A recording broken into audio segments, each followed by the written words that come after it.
Muy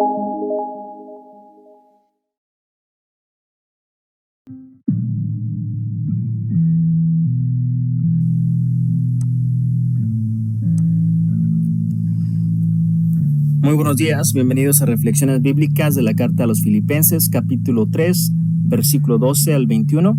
El tema del día de hoy, mi hermano, es una nueva visión de la meta.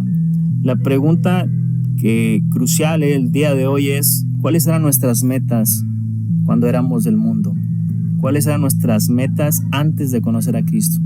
En lo personal, yo las voy a compartir, las mías. Las metas que yo tenía cuando estaba joven, era tener una buena cuenta en el banco, ¿no? Yo creo que todos pensábamos que una cuenta en el banco buena nos iba a dar un respaldo económico, en la cual nos iba a dar esa seguridad de cualquier problema que tuviéramos. Así que esa era una de las metas antes de conocer a nuestro Señor, que yo en lo personal tenía. Otra meta que tenía era terminar una carrera, ¿no? ¿Para qué? Para poder conseguir un buen trabajo. Otra meta era formar una bonita familia.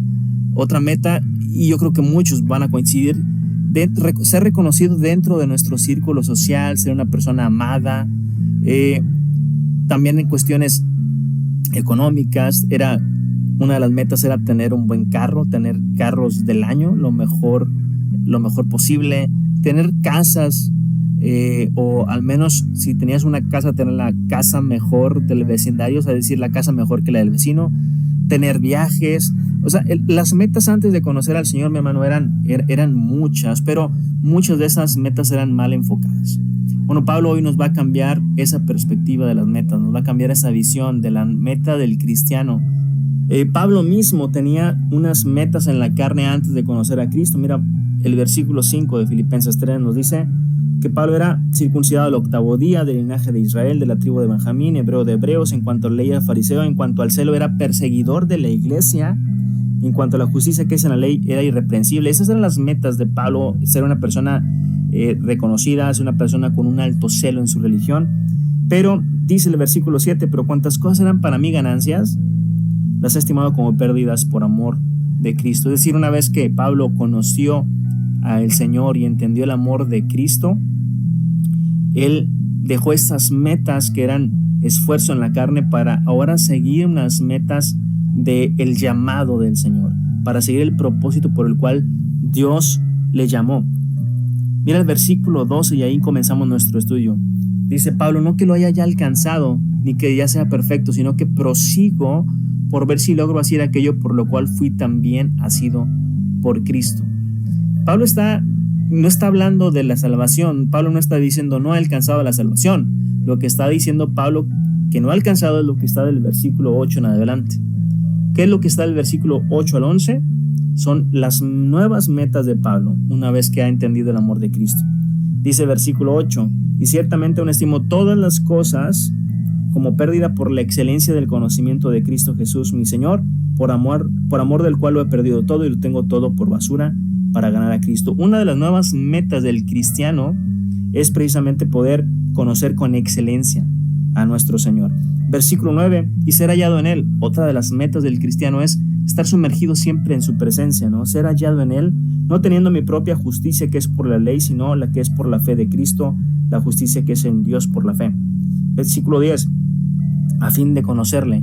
Y recordemos que este conocerle en la palabra griega es más de relacionarse con Cristo, y es precisamente uno de los nuevos objetivos del cristiano: poder tener una relación íntima, diaria, a través de la palabra y a través de la oración con nuestro Señor, a fin de conocerle y el poder de su resurrección y la participación de sus padecimientos, llegando a ser semejante a Él en su muerte.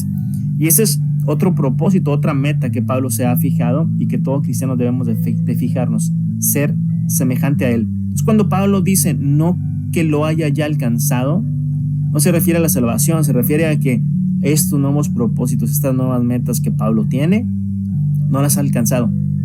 Dice: todavía no soy ni perfecto siquiera, pero una cosa sí hago, prosigo a la meta, sigo caminando por el objetivo, dice, por ver si logro asir. Esta palabra sí es sujetar, para ver si logro sujetar aquello por lo cual fui también sujeto por Cristo Jesús. Pablo tenía claro algo: que Cristo Jesús le llamó con un propósito específico. Mi hermano, Cristo a ti y a mí nos ha llamado con un propósito específico.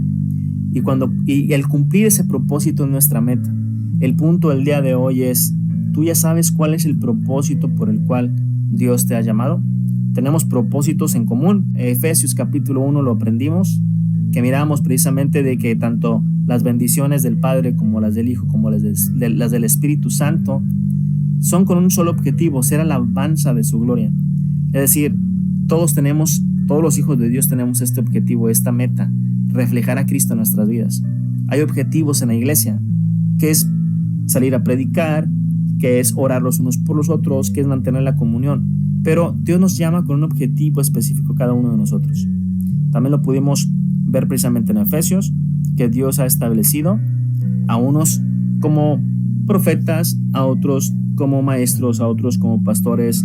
Y dentro de esta diversidad de funciones que hay dentro de la obra del Señor, Dios nos ha llamado para un en específico cada uno de nosotros. Pablo lo tenía muy claro, y Pablo está diciendo, yo todavía no lo alcanzo, simplemente lo que estoy haciendo es seguir caminando hacia adelante. Así que, mi hermano, nuevamente el punto es que Dios nos llamó, a ti, te llamó a mí, para una función específica en su obra. Y mientras vamos llevando a cabo esta función con el avanzar y el caminar de los días, Pablo nos va a dar el día de hoy unas recomendaciones para llegar a la meta, ¿ok? Es como una estrategia, mi hermano, que Pablo quiere que podamos ocupar como un estilo de vida. Así que vamos a ver 5 recomendaciones para poder proseguir a la meta. Encontramos la primera en el versículo 13. Hermanos, yo mismo no pretendo haberlo ya alcanzado, pero una cosa hago, olvidando ciertamente lo que está atrás. Es la primera recomendación. Suelta el pasado, mi hermano. ¿Sí? Olvidar ciertamente lo que está atrás es soltar el pasado. No sé si has visto gente que camina en el cristianismo, pero camina lento. ¿Por qué? Porque va cargando la mochila del pasado. Va cargando lo que le ocurrió, tanto los triunfos que tuvo antes como las derrotas que tuvo, las va cargando, y esas mochilas a veces se hacen muy pesadas, muy pesadas. Pablo nos dice, suéltalas, tíralas, deséchalas. Ahora, ¿qué tenemos que soltar? Los triunfos, es una de ellas. Hay mucha gente que vive de los triunfos pasados, pero hoy no están haciendo nada. Dentro de la iglesia, los hermanos, hay muchos hermanos que en este momento no están sirviendo y que dicen, no, pues cuando les toques el tema ellos empiezan a hablar de su pasado y decir que ellos servían en el Señor, que ellos se levantaban muy temprano a orar, que ellos plantaron muchas iglesias, que ellos servían en este departamento, que sirvieron en el otro. Pero hoy, ¿qué estás haciendo para seguir avanzando? Porque si no estás sirviendo hoy para algo, no estás avanzando en el camino, no estás avanzando en el propósito, no estás avanzando en la meta. Otra cosa que tenemos que soltar del pasado son los fracasos. Y dentro de los fracasos, mi hermano, están las derrotas, están los pecados pasados. Hay mucha gente que falló al Señor en alguna ocasión y ya tiene años y siguen todavía lacerándose por eso. Mi hermano, ya Dios perdonó ese pecado. Si tú ya lo reconociste, si tú ya lo pusiste delante del Señor y pediste perdón al Señor, el Señor ya te lo perdonó.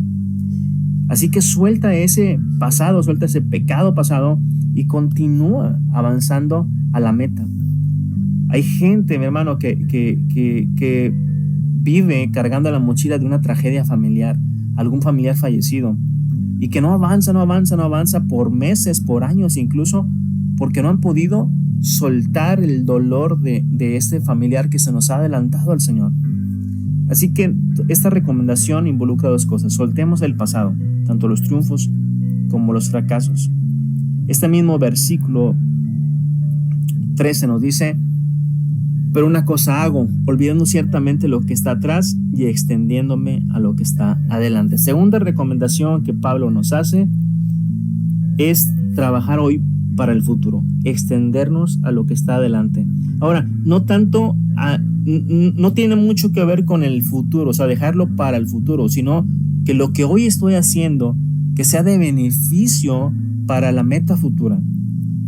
Por ejemplo, un ejemplo que la mayoría de las iglesias tiene es que los hermanos siempre van a querer una iglesia con crecimiento, tanto crecimiento espiritual como crecimiento en cantidad de hermanos que se congregan. Y Está muy padre tener este anhelo, pero ¿qué estamos haciendo hoy para poder llegar a esos puntos? Una de las preguntas que te puedo hacer es, si tú quieres el crecimiento espiritual, ¿te estás discipulando hoy? Porque qué bueno que quieres tener un crecimiento espiritual, pero ¿qué tanto te estás discipulando el día de hoy?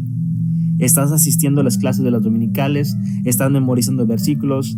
Ahora, si tú quieres un crecimiento espiritual, pero también en personas, o sea, también en congregantes, ¿estamos tomando tiempos de oración para que el Señor toque los corazones de las demás personas, de aquellos que aún todavía no le conocen? ¿Estamos enseñando?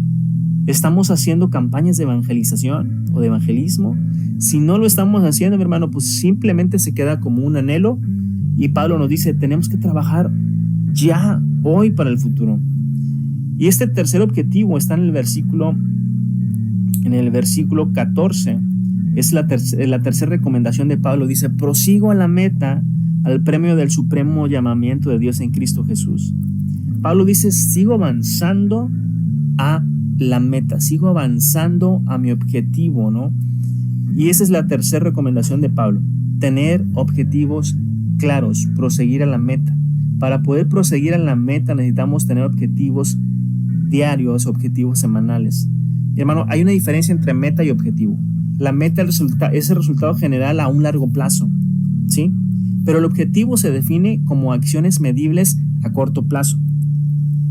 Uno de los principales errores que tienen las empresas, que tienen las iglesias y que tienen a las familias o los padres de familia es que no tenemos objetivos claros. Si el líder de la iglesia, mi hermano, no tiene objetivos claros, imagínate los hermanos que están congregando. Nuevamente, regresando al ejemplo del evangelismo. Si decimos, este año vamos a enfocarnos en evangelismo, yo esperaría que vamos a hacer un plan. Todo lo que hagamos que vaya sobre el mismo objetivo, sobre ese mismo plan. Empecemos a predicar de evangelismo, empecemos a enseñar de evangelismo, a discipular el evangelismo. Si nos vamos a reunir los miércoles en oración, vamos a orar, a tener ese tiempo de oración enfocado a evangelismo. Y ese plan se le informa a todos y vamos a participar. Pero nuevamente, uno de los errores es que los líderes no tienen objetivos claros. Tienen una meta ya futuro, pero no hay objetivos claros. Y cuando no hay objetivos claros, mi hermano, el avanzar, el caminar, se pierde. Es simplemente perder el tiempo. Puedes tener esa meta al inicio de año, pero cuando vas terminando el año dices, pues no llegamos a la meta. Y cuando volteas al pasado y empiezas a ver todo lo que hiciste durante el año, te vas a dar cuenta que muchas de las cosas que hiciste, muchas de las actividades no fueron enfocadas a la meta y por eso no se logró el objetivo. Hay una imagen que a mí me gusta mucho de una caricatura, un cuento de Disney que yo miré cuando estaba niño, y es la de la caricatura de Alicia en el País de las Maravillas, que por cierto también es un libro. No sé si recuerdas, pero Alicia está perdida en el bosque, ¿no? Y ella está caminando. Ella simplemente va caminando en el bosque, va conociendo diferentes personajes y llega un momento en el cual el camino se divide en dos y Alicia no sabe qué camino escoger. En ese momento está detenida tratando de poder decidir qué camino es el que va a agarrar, y de repente está la luna y esa luna se convierte en la sonrisa de un gato. Y cuando se convierte, Alicia no duda en preguntarle a este personaje, este gatito, y le dice, oye, ¿me puedes indicar por favor el camino que debo de tomar? A lo que el gato le contesta, dice, pues todo depende de a dónde quieras ir. Y aquí vemos que Alicia no tiene un objetivo claro, porque Alicia dice, pues es que me da igual, lo único que quiero es, me da igual el sitio, lo único que quiero es salir de aquí.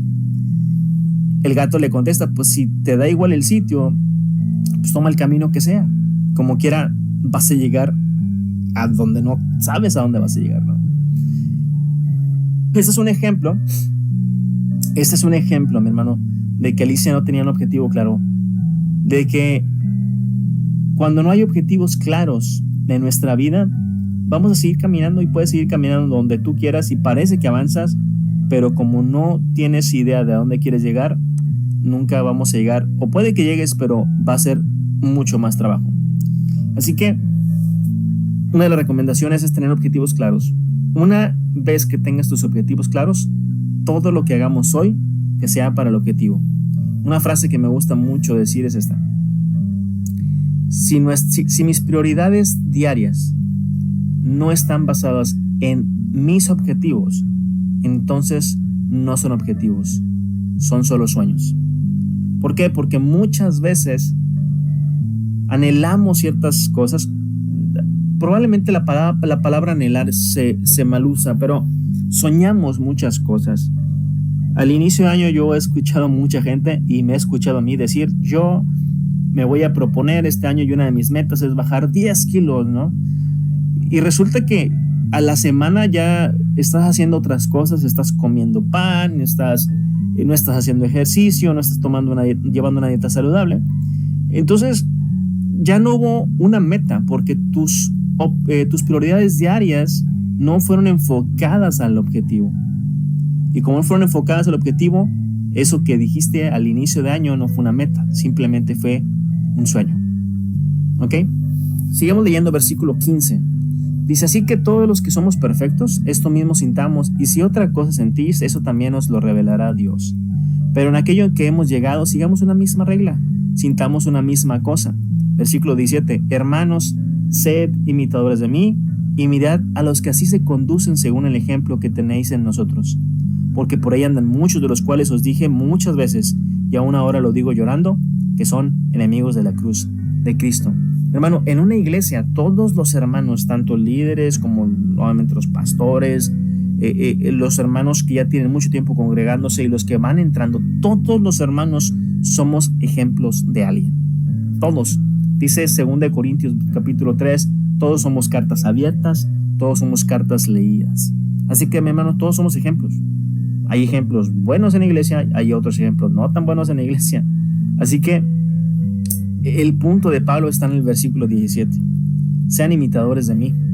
Y tú puedes decir, oye, qué arrogante se escucha Pablo escribiendo esto. Pero Pablo dice, sean imitadores de mí, pero no soy el único. Dice, y mirad a los que así se conducen según el ejemplo que tenéis en nosotros. Es decir, hay muchos más ejemplos que tú puedes seguir.